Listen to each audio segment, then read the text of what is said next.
এ জগতে সার্থক হয়েছে তারা, অতীতকে ভুলে ঘুরে দাঁড়িয়েছে যারা। যন্ত্রণার সীমা ছাড়িয়ে গেলে মানুষ কান্না বন্ধ করে নীরব হয়ে যায়। শব্দের পরিবর্তন হয় না, পরিবর্তন হয় বাক্যের। মানুষের পরিবর্তন হয় না, পরিবর্তন হয় আচার ব্যবহারের। জীবনে কেউ চিরকাল পাশে থাকে না। স্বার্থ ফুরিয়ে গেলে তোমার মূল্য ফলবিহীন ওই গাছের মতোই। তোমার বলা পরিকল্পনাগুলো শুনে মনে হয়েছিল ভাগ্যক্রমে বুঝি একজন সঠিক মানুষ পেয়েছি, কিন্তু সময়ের ন্যায় বুঝতে পারি সবই ছিল ছলনার মিষ্টি ভাষা। ভুল মানুষের জন্য অপেক্ষা করে সময়গুলো বরবাদ করো না। জীবনের প্রতিটা সময় মহামূল্যবান। যদি দেহে শক্তি থাকতে কাজে না লাগাও, অন্যথায় দুঃখ তোমার ছায়া হবে। আমি অভিমান করি, তুমি অভিমান ভাঙাও বলে। আমি দূরত্ব বাড়াই, তুমি শক্ত করে বুকে আগলে রাখবে বলে।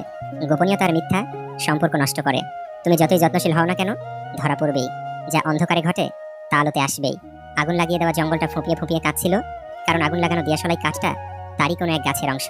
কেউ যদি আপনাকে অবহেলা করে, তাহলে দোষ আপনার, কারণ দামটা আপনি তাকে বেশি দিয়েছিলেন, যার ফলও আপনি পাচ্ছেন। আমাদের জীবনে কিছু গল্প থেকে যায়, শেষটা সুখের হয় না। তবু আমরা সুখী থাকতে ব্যস্ত, ভুলতে না পারলেও ভুলে থাকতে ব্যস্ত। সবাই ঘুমিয়ে যায় সুন্দর সকালের আশায়, কিন্তু কেউ একবারও ভাবে না যে আজ যাকে কষ্ট দিলাম সে কি ঘুমিয়েছে। নির্বোধকে চেনা যায় তার বক্তব্য থেকে, আর জ্ঞানী লোককে চেনা যায় তার নীরবতা থেকে। কঠিন সময় সর্বদা অসাধারণ কিছুর পথ প্রদর্শন করে। অনেক চেনা মানুষের অচেনা রূপ দেখলাম। খারাপ সময় ঠিকই একদিন শেষ হবে, কিন্তু বহুরূপী মানুষগুলোর ব্যবহার মনে গেঁথে থাকবে আজীবন। তুমি ছেড়ে চলে যাওয়ার জন্য কষ্ট হয় না? এতটা পথ একসাথে হেঁটেও তোমাকে চিনতে পারিনি বলে আমার কষ্ট হয়। প্রেমে পড়লেই বুঝতে পারবেন আপনি মানুষ হিসেবে কতটা বেহায়া। ভালোবাসতে যোগ্যতা লাগে না, লাগে পরিষ্কার একটা মন, বিশ্বাস আর সম্মান। মনটা যদি দেখাই যেত আয়না জুড়ে গোটা, রূপের পাশে দেখতো সবাই নোংরা চরিত্রটা। গুণ দেখে আর যাচ্ছি কজন, রূপের স্রোতে ভাসি। তাই তো এখন সম্পর্কেতে বিচ্ছেদটাই বেশি। বিশ্বস্ত কাঁধের খুব অভাব, কারণ মাঝপথে ছেড়ে যাওয়া মানুষের স্বভাব। তৃষ্ণা পেলে যেমন বিষ পান করবেন না, তেমনি একাকিত্ব বোধ করলেও কখনো প্রাক্তনের কাছে যাবেন না। বাস্তবতা হলো, বোকা মানুষ ধোঁকা খায়, সৎ মানুষ কষ্ট পায়, সরল মানুষ আঘাত পায়, আর স্বার্থপর আনন্দে দিন কাটায়। নারীকে নষ্ট বলার অধিকার কোনো পুরুষের নেই, কেননা পুরুষের নোংরা স্পর্শ ছাড়া কোনো নারী নষ্ট হয় না। কিছু স্বপ্ন হত্যা করা শিখতে হয়, নয়তো পরবর্তীতে নিজেকে হত্যা করতে হয়। কাউকে গ্রহণ করার পূর্বে তার চোখ দুটির দিকে ভালোভাবে চেয়ে দেখো, সে কি মানুষ নাকি মানুষরূপী অমানুষ। একটা রীতি হচ্ছে দুশ্চিন্তা। দিন শেষে দুশ্চিন্তা নিয়ে ঘুমোতে যেতে হয়। ওই ব্যক্তি প্রকৃত বুদ্ধিমান, যে নিজে নত হয়ে অপরকে বড় ভাবে। আর ওই ব্যক্তি নির্বোধ, যে সর্বদাই নিজেকে বড় ভাবে। যে সবার কাছে স্বেচ্ছায় এগিয়ে আসে, তাকে সবাই সস্তা ভেবেই অবহেলা করে। কোনো চাওয়া ব্যর্থতা বয়ে আনলে তাতে হতাশায় ভেঙে পড়াটা মোটেও উচিত নয়, কারণ হতাশা মানুষকে ব্যর্থতার দিকে ঠেলে নিয়ে যায়, আর দৃঢ় সংকল্প মানুষের মনোবলকে বাড়িয়ে দিয়ে সফলতার লক্ষ্যের দিকে ঠেলে নিয়ে যায়। কারোর সাথে কথা বলার সময় চোখে চোখ রেখে কথা বলবেন না। চোখে চোখ পড়লে আপনি যা বলতে চান সেটা বহিঃপ্রকাশ করতে পারবেন না সহজে। যে ব্যক্তি নিজের বিচার নিজে করতে পারে, তার মতো বড় বিচারক আর কেউ নেই। আঘাতের ভয় আমাকে দেখিও না, কারণ আঘাত আর আমাকে আঘাত করে না। আমি তো সেই মানুষ যে নিজেই নিজের মাঝে অনেক আঘাতকে পুষে রেখে দীর্ঘ দম ফেলে বাঁচতে শিখেছি। কিছু কিছু ক্ষেত্রে হেরে যাওয়া ভালো, অনেক সময় হেরে গেলে অনেক কিছু শেখা যায়। নিজেকে পরিবর্তন করে নতুন করে গড়া যায়। ভালো খারাপ বিশ্লেষণ করে নিজেকে আরো ভালো করা যায়। যে সম্পর্ক তৈরি হয় লোভে, সেই সম্পর্ক শেষ হয় ক্ষোভে। অতি প্রিয় মানুষটাও যখন অভিমান বুঝতে না পেরে ভুল বুঝে এড়িয়ে যেতে চায়, সত্যি কথা বলতে তখন নিজের চারপাশটা অন্ধকার মনে হয়। বাস্তব সত্য এটাই, উপকারী গাছের ছাল নেই, আর ভালো মানুষের দাম নেই। ইনকাম করতে না পারলে ছেলেরা তার পরিবারের কাছেও বোঝা হয়ে যায়। একজনকে দিয়ে আরেকজনের শূন্যতা ঠিকই পূরণ করা যায়, কিন্তু শূন্যতা কোনোদিনই পূরণ করা যায় না। স্বার্থপর মানুষেরা ভালোভাবেই জানে কিভাবে অন্যকে ব্যবহার করতে হবে, তাই তো দিন শেষে তারাই সুখে থাকে। মানুষ মায়া আর আবেগ ত্যাগ করতে পারে না বলেই ভালো থাকতে পারে না। জীবনের গল্প এত ছোট নয়, একদিন এসে ফুরিয়ে যাবে। হাসতে হবে, কাঁদতে হবে, এসব নিয়েই বাঁচতে হবে। বাবা নামের গাছের ছায়া যার উপরে নেই, সেই বোঝে রোদের তাপ কতটা প্রখর হয়। কথায় আছে না, কেউ দেখে শিখে, আবার কেউ ঠেকে শিখে। আমি বারবার ঠকেও শিখি না, একটাই আফসোস, আজও মানুষ চিনতে শিখলাম না। চেহারার প্রেমে পড়লে তুমি তাকে ভুলতে পারবে, কিন্তু কথার প্রেমে পড়লে তুমি তাকে কোনোদিনই ভুলতে পারবে না। বোকা মানুষ ধোঁকা খায়, সৎ মানুষ কষ্ট পায়, সরল মানুষ আঘাত পায়, আর স্বার্থপর মানুষ আনন্দে দিন কাটায়। এটাই বাস্তব। যারা মিথ্যা বলে তারা আগুন ছুঁয়েও বলে, মাটি ছুঁয়ে বলে, হাসতে হাসতেও বলে, কাঁদতে কাঁদতেও বলে। এমনকি এরা মানুষ হয়ে মানুষ ছুঁয়েও মিথ্যা বলতে পারে। অভাব পূরণের সাথে সাথে সুখের সংজ্ঞাটাও পরিবর্তন হয়ে যায়।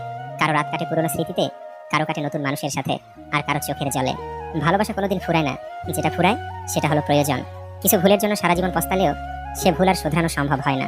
সারা জীবন ভুলের বোঝা বয়ে জীবন কাটিয়ে দিতে হয় বছরের পর বছর। আপনি কষ্ট পেলে, আপনি দুঃখ পেলে, আপনি বিপদে পড়লে দেখবেন কিছু মানুষ আছে মজা নিচ্ছে। এরা আসলে জানি না বিপদ কাউকে বলে আসে না। মৃত্যুর ভয় করি না, বেঁচে থাকতেই ভয় হয়। এই অর্থ আর স্বার্থের সমাজে অহংকারী মানুষের কারণে। যারা অভিনয় করে তারাই সঠিক ভালোবাসা পায়, আর যারা সত্যিই ভালোবাসে তারা শুধু অবহেলা পায়। বেঁচে থাকাই যেখানে কঠিন, সুখ খোঁজা সেখানে নিতান্তই বিলাসিতা। যেখানে প্রতিদিন মন খারাপের গল্প রচিত হয়, সেখানে ভালো থাকার আশা করাটা বোকামি ছাড়া কিছুই নয়। দৃষ্টির বৃষ্টি দিয়ে ধুয়ে নিয়েছি যন্ত্রণা, এখন আর কোনো কিছুই আগের মতো মন্দ না। কেউ যদি পাথর ছুঁড়ে মারে, তবে ফিরতি পাথর ছুঁড়ে মেরো না। সবগুলো জমিয়ে সাম্রাজ্য তৈরি করো। হাজারো সমস্যা নিয়ে যখন রাতে ঘুমাতে যাই, তখন এক একটা রাত এক একটা বছর মনে হয়। নিজেকেই নিজে ভালোবেসে যদি ভালো থাকা যেত, একজন অন্যজনের মায়ায় জড়াতো না। মানুষ কি বোকা, সে আসবে না জেনেও শুধু তার জন্য পথ চেয়ে থাকা। মানুষ কি বোকা, সে চলে যাবেই জেনেও তাকে একটু থেকে যেতে বলা। মানুষ আসলেই বোকা, সে ভালোবাসবে না জেনেও নিজের সবটা দিয়ে তাকেই ভালোবাসা। মানুষ কি বোকা, হ্যাঁ, মানুষ আসলেই বোকা। ভালোবাসা মানুষকে বোকা বানিয়ে দেয়, তাই তো মানুষ একটা জনম বোকার মতো কাউকে না কাউকে ভালোবেসে যায়। কথা হজম করতে শিখুন, এটা অনেক বড় গুণ, আপনাকে জীবনে জিততে সহায়তা করবে। কখনো তর্কে জিততে যাবেন না, এটা সময়ের অপচয়। হারতে শিখুন, সব জায়গায় জিততে নেই, এটা বোকামি। আপনার প্রতিপক্ষকে জিতিয়ে দিন। আপনার প্রতিপক্ষ যদি খুশি হয়, সে জিতে গেছে ভেবে আপনি একটু হাসুন। মনে রাখবেন, কখনো কখনো জিততে হলে হারতেও হবে। আর আপনার আজকের এই হারই আপনাকে বড় জয় এনে দিবে। টিস্যু পেপারের মতো ব্যবহার করে ছুঁড়ে ফেলেছো যাকে, কে বলতে পারে একদিন সেই হয়তো দেখিয়ে দেবে অবহেলা সবাই হারিয়ে যায় না, কেউ কেউ ঘুরেও দাঁড়ায়। চেহারা নয়, চরিত্র নিয়ে ভাবুন, কারণ মরলে কিন্তু চরিত্র নিয়েই সমালোচনা হবে। অতীত মুছে ফেলার শ্রেষ্ঠ উপায় হচ্ছে স্থান পরিবর্তন করা। প্রশ্ন করা হয়েছিল কোন পুরুষগুলো সবচেয়ে সুন্দর, উত্তর এসেছিল সেই পুরুষগুলো সবচেয়ে সুন্দর যারা সহস্র রাগের মাঝেও নারীকে সম্মান দিয়ে কথা বলে। মনে রাখবেন, কথায় কাজ হবে না, তাই কাজ শুরু করুন নীরবে, আপনার কাজই কথা বলবে। আপনাকে যারা বিশ্বাস করে না তাদের চিন্তা বাদ দিন, নিজেকে বিশ্বাস করুন। নিজের প্রতি বিশ্বাস আপনাকে সবার মাঝে বিশ্বাসী করে তুলবে। আপনি অনেক কিছু পারেন, কি দরকার বলে বেড়ানোর? কাজ করুন, যার প্রয়োজন সে আপনাকে এমনিতেই খুঁজে বের করবে। মনে রাখবেন, চিতাবাঘ কখনো কুকুরের সাথে দৌড় প্রতিযোগিতা করে না। কুকুরদের জিততে দিন, আপনি যে চিতাবাঘ তা বোঝানোর জন্য সঠিক সময়ের অপেক্ষায় থাকুন। মেয়েরা চালাক ছেলেদের প্রেমে পড়ে, কিন্তু বুদ্ধিমানকে বিয়ে করে, কারণ তারা জানে চালাকি দ্বারা আর যাই হোক জীবন চলে না। নিজের প্রয়োজনেই তর্ক এড়িয়ে চলুন, আর নীরবে কাজ করুন। আপনার কাজই আপনার আসল পরিচয়। বিনয়ী হতে শিখুন, বিনয়ী হতে পারলে আপনি বিশ্ব জয় করতে পারবেন।